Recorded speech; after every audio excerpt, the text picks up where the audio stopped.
જય શ્રી કૃષ્ણ મિત્રો, રાધે રાધે. આપણી હિન્દુ સંસ્કૃતિ અને શાસ્ત્રોમાં સવારના સમયને બ્રહ્મ મુહૂર્ત અને સૌથી પવિત્ર માનવામાં આવેલો છે. કહેવાય છે કે જેવી આપણી સવાર એવો જ આપણો આખો દિવસ. ઘણીવાર આપણે જાણી અજાણી એવી ભૂલો કરી બેસીએ છીએ જેનાથી ઘરમાં નકારાત્મકતા આવે છે અને પૈસાની તંગી રહે છે. પણ આજે આ વિડીયોમાં હું તમને એવા 5 ચમત્કારિક કામ વિશે જણાવીશ કે જે તમે રોજ સવારે નિયમિત કરશો તો તમારા ઘરમાં ક્યારેય સુખ, શાંતિ અને ધનની કમી નહીં થાય. વિડીયો ખૂબ જ મહત્ત્વનો છે એટલે છેલ્લે સુધી જરૂર જોજો. અને જો તમે ચેનલ પર નવા હો તો સબસ્ક્રાઈબ કરવાનું ભૂલતા નહીં. નિયમ નંબર 1, કર દર્શન. સૌથી પહેલું કામ, સવારે આંખ ખુલે એટલે પથારીમાં બેઠા બેઠા જ આપણી બંને હથેળીઓ ભેગી કરીને તેના દર્શન કરવા જોઈએ. શાસ્ત્રોમાં શ્લોક છે, કરાગ્રે વસતે લક્ષ્મી, કર મૂલે સરસ્વતી, કર મધ્યે તું ગોવિંદ, પ્રભાતે કર દર્શનમ. આપણી હથેળીના આગળના ભાગમાં લક્ષ્મીજીનો વાસ છે, મૂળમાં એટલે કે મૂળમાં સરસ્વતીજી અને મધ્યમાં ભગવાન વિષ્ણુનો વાસ છે. સવારે ઉઠતાની સાથે જ ભગવાનના દર્શન કરવાથી આખો દિવસ સકારાત્મક ઉર્જાથી ભરેલો રહે છે અને નસીબના બંધ દરવાજા ખુલી જાય છે.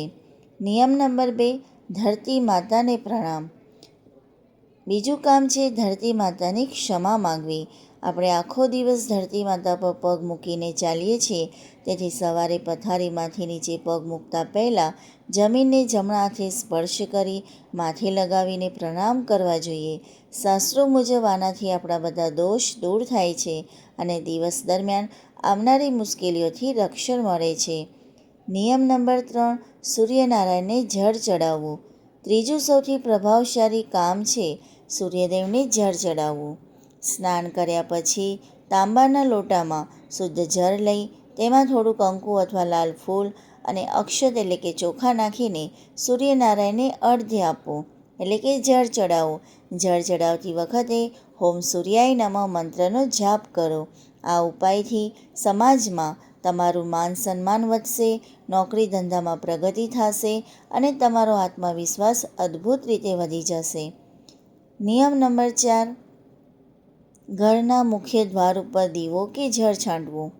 ચોથું કામ ઘરની સ્ત્રીઓએ ખાસ કરવા જેવું છે.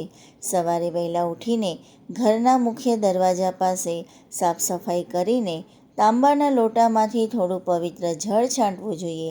જો શક્ય હોય તો હળદરવાળું પાણી છાંટવું.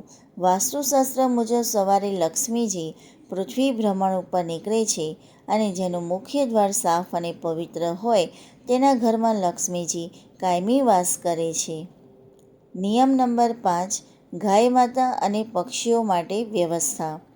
પાંચમું અને છેલ્લું કામ છે કે સવારે ઘરમાં જે પહેલી રોટલી બને તે ગાય માતા માટે કાઢવી જોઈએ.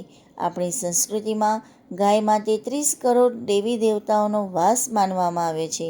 રોજ સવારે ગાયને રોટલી ખવડાવવાથી પિતૃદોષ અને ગ્રહદોષ શાંત થાય છે.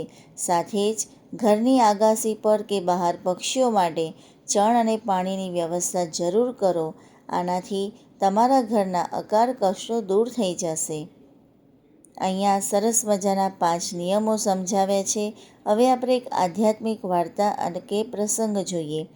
એમાં આપણે જોઈએ કે આ 5 નિયમો એ કેટલા શક્તિશાળી છે તેના વિશે શાસ્ત્રોમાં એક સુંદર પ્રસંગ છે.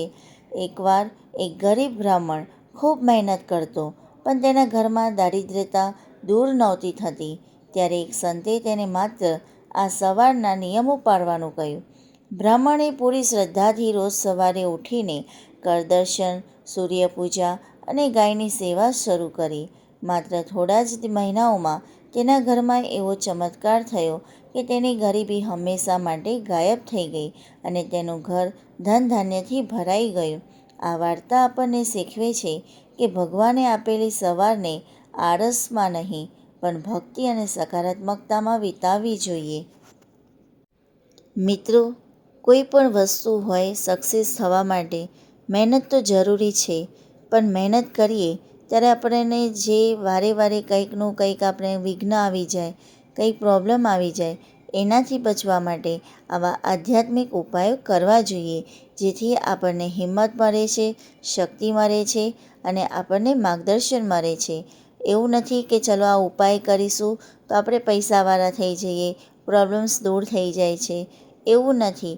પણ આ ઉપાયથી આધ્યાત્મિક ઉપાયો જે કરીએ તો એની આપણને શક્તિ મળે છે, વિશ્વાસ મળે છે અને એની ઉપર જો શ્રદ્ધા રાખીને આપણે ઉપાયની સાથે સાથે આપણું કર્મ જે છે એ સરસ રીતે આપણે કરીએ, પૂરી શ્રદ્ધાથી આપણે આપણું કામ કરીએ, મહેનત કરીએ. કોઈ પણ ક્ષેત્રમાં તમે મહેનત કરતા હો તો એ પૂરી શ્રદ્ધાથી તમે કરો અને આધ્યાત્મિક વિશ્વાસ રાખીને કરો તો એ ચોક્કસ સફળ થાય છે.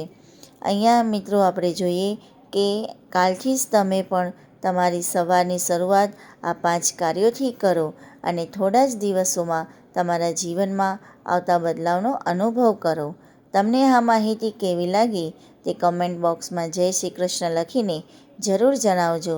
વિડીયો ગમ્યો હોય તો લાઈક કરજો અને તમારા મિત્રો તથા પરિવારના સભ્યો સાથે શેર કરજો, જેથી તેઓ પણ આ પુણ્યના ભાગીદાર બને. આવી જ ધાર્મિક અને વાસ્તુ સંબંધિત માહિતી માટે આપણી ચેનલને આજે સબસ્ક્રાઈબ કરો. ધન્યવાદ. જય શ્રી કૃષ્ણ. રાધે રાધે.